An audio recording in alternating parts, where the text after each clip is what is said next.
Social మీడియాలో అదేవిధంగా regular మీడియాలో ఈరోజు కూడా 1-2 పత్రికల్లో ఇవన్నీ కూడా వచ్చినాయి. ఏమని వచ్చింది? జెన్కోలో ట్రాన్స్కోలో తెలియదు, మన సిఎండి ప్రభాకర్ రావు గారు ఒక అమ్మాయికి ఉద్యోగం ఇచ్చిండ్రు. మరి ఆమె జీతభత్యాలు తీసుకుని ఇంట్లోనే ఉన్నది. ఆమె పేరు బోయినపల్లి సరిత.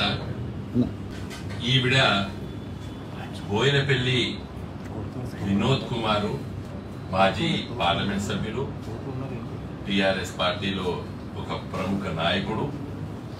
ఈ విధంగా చేసిండు, వాళ్ళ చుట్టాలకు ఇప్పించుకున్నాడని చెప్పి తీన్మార్ మల్లన్న గారు క్యూ న్యూస్ లో ఉదయం కూడా మాట్లాడినట్టు.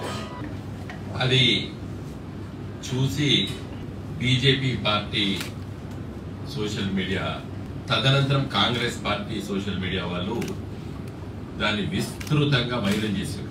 ఇది ప్రపంచం మొత్తం తిరిగి వచ్చింది. ఎందుకంటే నాకు నా మిత్రులు, మా బంధువులు అమెరికాలో, ఇంగ్లాండ్లో, ఆస్ట్రేలియాలో నా మిత్రుడు ఆయన బిడ్డ డెలివరీ కోసం అయితే వాళ్ళ భార్య భర్తలు వేరు. అక్కడి నుండి నా చిన్ననాటి క్లాస్మేట్స్ న్యూజిలాండ్ లో సెటిల్ అయ్యాడు. వాళ్ళు అందరు ఫోన్ చేశారు, వినోద్ నీకు అన్న లేడు కదా, మరి అన్న ఎక్కడ వచ్చిండు, ఈ అన్న బిడ్డ ఎక్కడ వచ్చింది వినోద్ అని అడిగాడు. నేను చెప్పిన ఇదంతా కూడా పచ్చి అబద్ధాలు, నేను తీవ్రంగా రేపు ఖండిస్తున్నా చెప్పి కూడా నాకు అలాంటి బంధువులు ఎవరు లేరు, నాకు అన్న లేడు, అన్న బిడ్డ లేదు అని చెప్తాను కదా.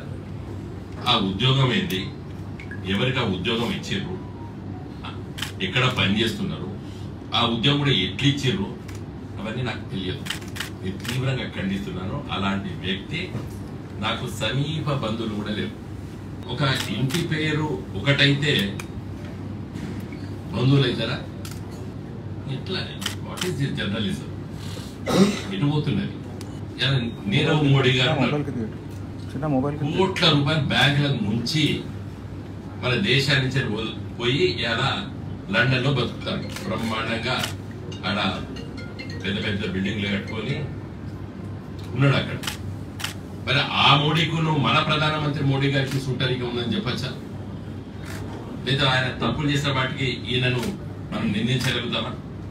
బీజేపీ మిత్రుడు చెప్పాలి.